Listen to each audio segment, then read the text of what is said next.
Moi c'est Hello et bienvenue dans cette nouvelle vidéo. Alors aujourd'hui nous allons lire, enfin je vais lire et vous donner mon avis sur Under the Whispering Door de T.J. Klune. Pourquoi j'ai choisi ce livre? Cette fois ce n'est pas ma soeur qui a choisi mon livre, malheureusement, la petite chachou. Enfin, elle m'a aidé à le choisir par visio et tout quand je lui ai dit que je savais pas quoi lire, mais cette vidéo n'est pas menée par la chachou. Mais j'ai décidé de lire ce livre parce que j'ai déjà lu du même auteur La maison de la mère Céruléenne, et c'est devenu l'un de mes livres préférés. J'adore ce livre. Si vous ne l'avez pas lu, que vous voulez un livre qui ressemble à une couverture chaude, avec une petite bougie allumée, une odeur de, je sais pas, l'odeur que vous aimez bien, et un petit feu de cheminée à côté, c'est ça qu'il faut lire. C'est vraiment... Ce livre est trop mignon. Il faut aimer les enfants parce qu'il y a des enfants dedans, mais si vous voulez un livre qui vous permet de vous sentir bien et de vous permettre de sentir avec du bonheur et... Oh, bref, lisez ce livre. Et du coup, je me suis dit, bon ben, j'ai adoré La maison de la mère Céruléenne et je vais en lire un autre du même auteur. Donc, j'ai décidé de lire Sous la porte qui chuchote en français, mais moi je le lis en anglais, la version anglaise et originale. Je l'ai maintenant commencé il y a quelques jours, semaines. J'étais un peu occupée au mois de février, donc c'était un peu compliqué. Mais j'en suis maintenant à la page 126. Et j'adore. Bref, j'ai déjà mis plein de post-it. Mais avant, que raconte ce livre? De quoi parle Sous la porte qui chuchote? En gros, ici, on va suivre le personnage de Wallace. C'est un avocat très prestigieux et tout ça, où il mène son entreprise d'une poignée de fer, on va dire. Et il vit pour le travail. En gros, sa vie, c'est son travail. Sauf que Wallace meurt. Du coup, on va suivre son aventure après sa mort, où il va faire la rencontre de Hugo et de May dans un magasin de thé, où Hugo et May sont là pour l'aider à passer de l'autre côté. Donc on ne sait pas trop ce que c'est l'autre côté, mais en gros ils sont là pour aider les morts à passer de l'autre côté. Donc on va suivre son aventure, et pour le moment, ça s'annonce plutôt bien. J'ai plein de post-it, et j'adore l'écriture de l'auteur. Il a le même humour que moi. Ah, je rigole tout haut depuis que je commence ce livre. Chaque post-it là, c'est parce que j'ai rigolé tout haut, ou alors c'est une phrase puissante et poignante. Mais j'adore pour le moment. Je recommande. Enfin, je recommande, j'ai toujours pas fini le livre. Mais j'adore. Je sais pas ce que l'auteur, ce que Monsieur Klune, ce que lui met dans ses livres, mais c'est magique. Les émotions qu'il me fait ressentir et le bonheur que je ressens quand je lis ces livres, je ne le retrouve pas avec d'autres livres pour le moment.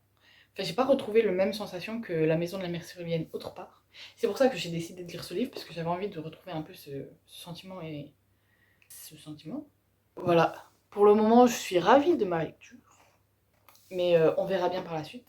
Mais ce n'est pas tout pour aujourd'hui, parce que j'ai un petit bonus à vous montrer, parce qu'il se peut que j'ai fait quelques achats de livres. En vrai, comme je lis beaucoup, ça élimine beaucoup de livres, et j'aime bien avoir un choix, même si je ne sais pas choisir les livres que je lis ensuite. J'aime bien avoir du choix. Donc je me suis acheté quelques nouveaux livres, et je me suis dit que ce serait intéressant de vous les présenter aujourd'hui. Donc j'ai notamment acheté The Hobbit de notre cher Tolkien, le seul et l'unique, le précurseur de toute la fantaisie. Pourquoi je l'ai acheté? J'ai déjà lu Le Hobbit, mais j'ai lu la version française, et ça m'avait un peu désespérée parce que je crois que j'ai un souci avec les traductions, surtout que la traduction de Tolkien, parce que Tolkien écrit beaucoup de poèmes, et les poèmes ils ont presque pas de... Enfin, dans la version que j'avais lue, ils n'avaient pas de sens en français, ça rimait même pas, c'était pas bien fait. Les noms de famille aussi, je sais que j'avais lu Le Hobbit et Le Seigneur des Anneaux en français, et dans Le Hobbit, il s'appelle Bilbo Baggins. Par contre, dans Le Seigneur des Anneaux, il s'appelait Bilbo Sake. Alors que c'est le même personnage, mais ils n'avaient pas le même nom. Donc c'est vraiment, ça dépend des traductions. Et moi, je me suis dit, je veux voir l'œuvre et, wow, et le talent de Tolkien, mais son vrai talent à lui, avec son écriture à lui. Du coup, je me suis acheté Le Hobbit, et je l'ai pris dans la même collection que mes Seigneurs des Anneaux. Et comme ça, ils matchent tous. Voilà. Et comme ça, je vais tout me refaire ces 4 livres là et j'ai hâte parce que je les ai déjà tous lus. J'avais même recommencé une relecture du Seigneur des Anneaux en français, mais vraiment les poèmes de Tom Bombadil ils m'avaient saoulé en français, c'était... J'aime pas du tout ces poèmes, ça n'a ni queue ni tête. C'était pas... Je sais pas si c'était la traduction que j'avais parce que j'avais une vieille édition que mon père il m'avait donnée, enfin prêtée. Donc je sais pas si c'était parce que la traduction était trop vieille ou pas bien, je sais pas. Mais j'ai pas aimé, du coup bah je vais tous les relire en VO et on verra ce que ça donne. Mais de toute façon, c'est un monde dans lequel je replongerai je ne sais pas combien de fois. Le Hobbit, c'est un livre qui passe tout seul, une histoire un peu enfantine et tout ça, donc je me dis que c'est pas un achat perdu parce que dans tous les cas je le relirai minimum une fois, mais je suis presque sûre que je les relirai plus. Ensuite, je me suis acheté... Oui. Maybe You Should Talk to Someone. Oh, le papier il est trop bien par contre. C'est le livre d'une psychologue qui consulte un psychologue et donc elle raconte quelques histoires de ses patients mais aussi son histoire à elle, pourquoi elle va voir un psychologue et tout. Donc je me suis dit que ça avait l'air hyper intéressant. Puis j'ai jamais lu de romans un peu comme ça ou... Je sais pas si c'est des romans self-help, enfin je sais pas trop comment les décrire. J'ai pas lu de romans psychologiques ou qui te font réfléchir sur ta vie ou tout ça. Ce sera mon premier et il a beaucoup été recommandé par les gens. Donc voilà, je vais donner un petit test. Le dernier livre que j'ai acheté, je l'ai acheté parce que je venais de commencer Sous la porte qui chuchote et j'avais déjà commencé à souligner des lignes et j'étais déjà replongée dans l'écriture de notre cher monsieur T.J. Klune. Du coup, je n'ai pas pu passer à côté d'un autre de ses romans qui est... Vous savez lire le titre. Donc voilà, j'ai acheté ce tome-là. Je sais pas du tout de quoi ça parle. J'avais déjà un autre tome de lui que j'ai pas encore lu. Hein. J'ai déjà celui-là que j'ai pas encore lu. Mais bon, j'ai peut-être un peu craqué. Mais dans tous les cas, je sais que T.J. Klune, j'ai envie de lire tout ce qu'il a écrit. Parce que vraiment, son écriture, elle me fait... Elle résonne avec... Je sais pas si elle résonne avec moi ou je sais pas ce qui se passe. C'est un peu comme quand je lis Elana de Pierre Bottero, quoi. Je suis... Waouh par l'écriture. Du coup, j'ai envie de lire tout ce qu'il a écrit. Donc, je me suis acheté celui-là. Par contre, grosse déception. Il faut pas la même taille. Ce n'est qu'un détail. Ce n'est pas grave. Ce sont toujours les mêmes mots sur du papier. Mais ils font pas la même taille. Bref. Je suis un peu triste par ça. Mais ça reste des mots sur du papier. Donc, je vais lire. C'est pas grave, quoi. Je le lirai quand même. Mais je suis un peu triste qu'ils fassent pas la même taille. C'est un peu... Pourtant, j'ai fait exprès de prendre la version UK, parce que je savais que mes autres versions, c'était les UK. Je me suis dit, c'est le même éditeur, c'est le même auteur, forcément ce sera bon, ce sera le même format. Comme quoi les Anglais, là, je me suis fait carotte. Bref. J'ai l'impression que c'est un livre pour les personnes qui voient pas très bien, parce que c'est vraiment écrit en énorme. Genre, même ma grand-mère, elle pourrait lire sans ses lunettes. Alors que là, c'est petit, quoi. Oh, est-ce que c'est vraiment petit? Oui, c'est petit. Mais bon, voilà. Donc, je vous redonne mon avis plus tard. Soit quand j'ai fini, soit un peu avant la fin. De Sous la porte qui chuchote. Regardez-moi ça. J'étais en train de filmer mes vidéos. Et il y a ça juste à côté. Oh.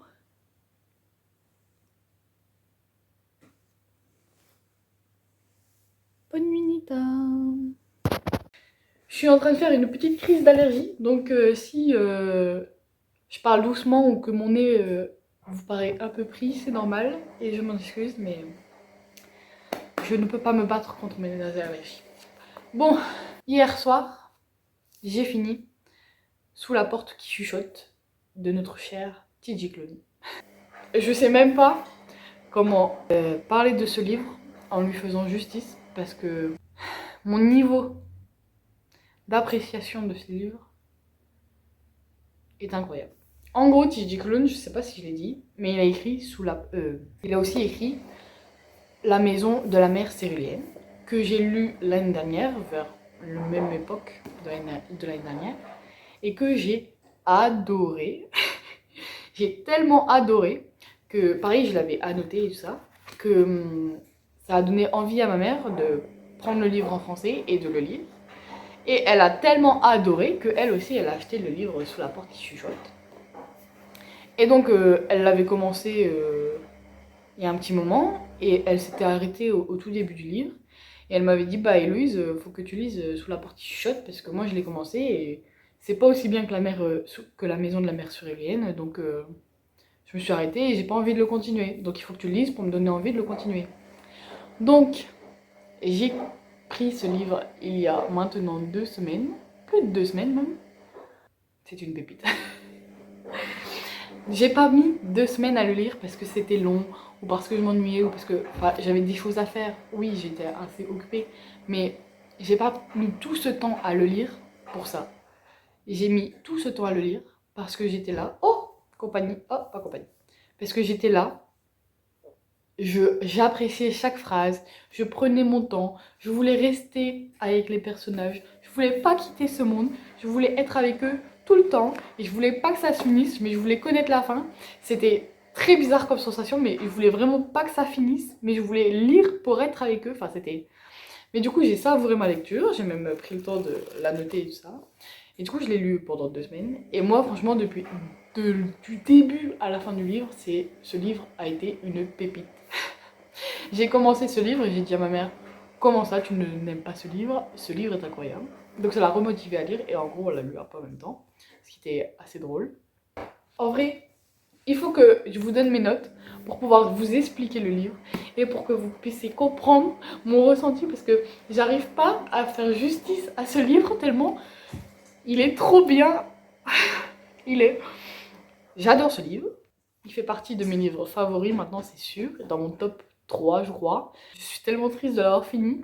Donc je vais vous donner mes notes pour que vous essayiez de comprendre ce qui s'est passé. Et voilà. Donc, niveau intrigue, donc histoire, déroulement de l'histoire, sur moments marquants et tout ça, j'ai mis la note de 4 sur 5. Parce que ce livre, c'est un livre de cozy fantasy en gros. Donc c'est pas un livre qui est axé vraiment sur l'histoire et sur le développement de l'histoire et la quête. Enfin, il n'y a pas de quête, y a pas de choses surprenantes qui vont vous surprendre, il n'y a pas de grande aventure, il n'y a pas tout ça. Parce que c'est vraiment un livre focalisé plutôt sur les personnages. Donc au niveau intrigue, j'ai mis 4 parce que c'était quand même intéressant, il y a quand même des rebondissements auxquels je ne m'attendais pas et tout ça. Mais c'est pas vraiment l'objectif principal du livre, quoi. Pas comme un livre souvent de fantasy où là vraiment enfin de heroic fantasy où là vraiment il faut que l'histoire elles sont incroyables et le déroulement fou avec des guerres, des trucs, des rebondissements et tout, là il n'y a pas tout ça. Mais du coup j'ai mis 4 sur 5. Par contre niveau personnage du coup comme c'est une histoire vachement axée sur... Je suis un peu vite ce chat. Comme c'est une histoire vachement axée sur les personnages, j'ai mis 5 sur 5. J'adore les personnages. Wallace qui est au début un gros con, faut le dire. Je l'adore du début. Je l'adore du début à la fin. Hugo, il est trop mignon. Il est trop chou. Et il a mon cœur, Hugo. Nelson, le papy, il est incroyable. J'adore ses vannes. La plupart des post-it, c'est ses vannes et tout ce qu'il raconte, j'adore. Mais elle a son caractère et tout, on s'attache aussi à elle. Et Apollo, le chien, il est trop mignon. En fait, j'aime tous les personnages, ils sont trop mignons. Et, et je les adore, quoi. J'ai l'impression que c'est de la famille ou des amis et que je les connais. Et c'est trop bizarre à dire, mais faut vraiment, j'adore ces personnages et je les oublierai pas, quoi. C'est un peu comme Linus et Arthur dans la maison de la mère céruléenne, je penserai à eux, là. Enfin, il y a plein de jours où je penserai à eux, comme ça, comme si c'était des vraies personnes, alors que non, c'est juste des personnages fictifs, mais... Du coup, niveau personnage, j'ai mis 5 sur 5. Niveau construction du monde, j'ai aussi mis 5 sur 5, parce que c'était intéressant un peu l'idée de transition de la mort, enfin quand tu meurs, tu pars pas tout de suite dans l'au-delà, il faut une transition, un temps de transition, le temps de te remettre de ta mort et tout ça, j'ai bien aimé l'idée, mais il y a d'autres idées aussi qui sont développées. Mon chat fait n'importe quoi. Ça va? Donc il y a d'autres idées qui sont aussi développées dans le livre que j'ai adoré. Donc j'ai mis 5 sur 5. Plaisir personnel, j'ai mis 6. Je peux pas mettre 5. 5 c'est pas assez. J'ai trop aimé ce livre. Chaque phrase, chaque ligne, j'étais là. Je sais pas, j'adore ce livre. Je sais pas comment expliquer autrement que j'ai adoré ce livre. Et je voulais pas que ça se termine tellement j'ai pris mon temps. Normalement, j'aime bien lire plein de livres, pour prendre 2 semaines à lire un livre, pour moi, c'est beaucoup. Surtout quand j'ai le temps, parce que là, vraiment, j'avais le temps. Mais là, j'ai passé je ne sais pas combien de temps à lire ce livre, parce que je voulais vraiment, enfin, je l'aimais tellement, que je m'en foutais de lire les autres livres qui sont dans ma bibliothèque. Je voulais juste lire celui-là. Et si je pouvais lire celui-là jusqu'à la fin de mes jours, je le ferais. Donc voilà, plaisir personnel, j'ai mis 6, parce que 5, c'est pas assez. Donc 6 sur 5. Thème, ben, j'ai mis 5, parce qu'il y a du coup ben, le thème de la mort, qui est quand même important, parce que c'est un peu le sujet principal du livre. Il y a l'amitié, l'amour, le pardon, le fait qu'une personne peut changer, elle n'est pas obligée de rester comme elle est. Enfin, il y a plein de thèmes, donc très passionnants et très intéressants, donc j'ai mis 5. Et en plus, ils sont bien abordés, je trouve, dans cette histoire. Niveau impact émotionnel, j'ai mis 6. 6 sur 5 aussi. Je pouvais pas faire autrement. Ce livre, au début, les premiers chapitres et tout, je ne faisais que exploser de rire toute seule dans ma maison, dans mon jardin.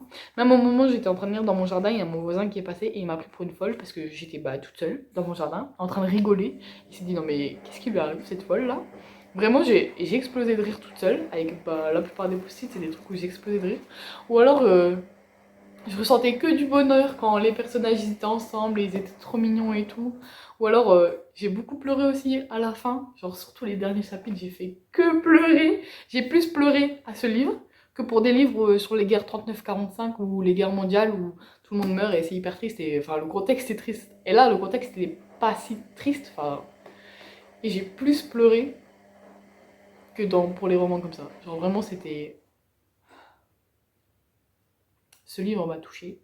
Il m'a donné envie de rire, envie de pleurer, envie d'aimer, envie de vivre. Envie de vivre. Voilà, ce livre, il m'a donné envie de vivre et c'était incroyable. Donc pareil, 5 c'est pas assez, donc j'ai mis 6. Et l'écriture, bah 5 sur 5 parce que c'est Tidji Clone.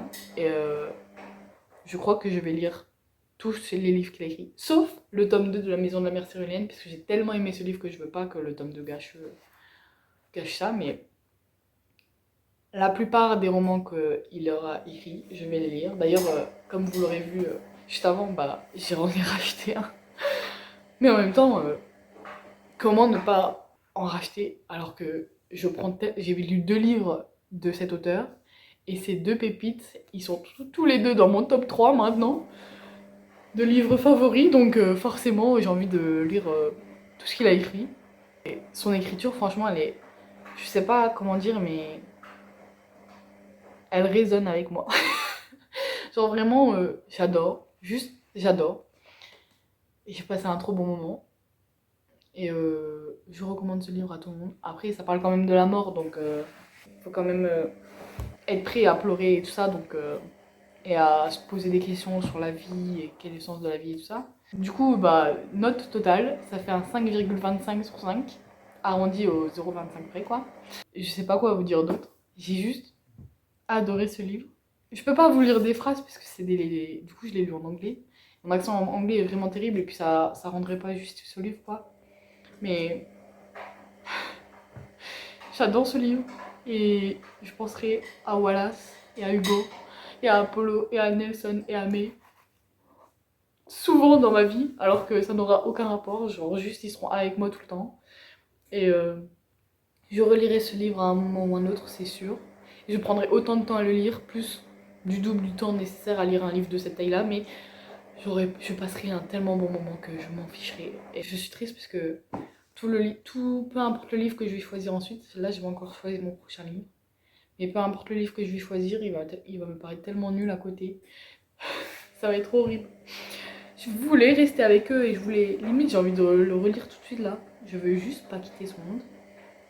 Mais bon, toutes choses ont une fin, hein, comme ce livre nous le dit, donc voilà, j'espère que cette vidéo vous a plu, que je vous ai donné envie de lire cette petite pépite. Parce qu'au final, même ma mère qui n'était pas fan du début a kiffé la fin. Donc je sais pas combien elle a noté le livre, mais elle a bien aimé le livre, c'est sûr, j'en ai discuté avec elle et elle a vraiment bien aimé. Donc j'espère que je vous ai donné envie de lire ce livre. Et on se retrouve pour la prochaine vidéo. avec un livre, je l'espère aussi bien, même si ça va être très compliqué de battre cette pépite.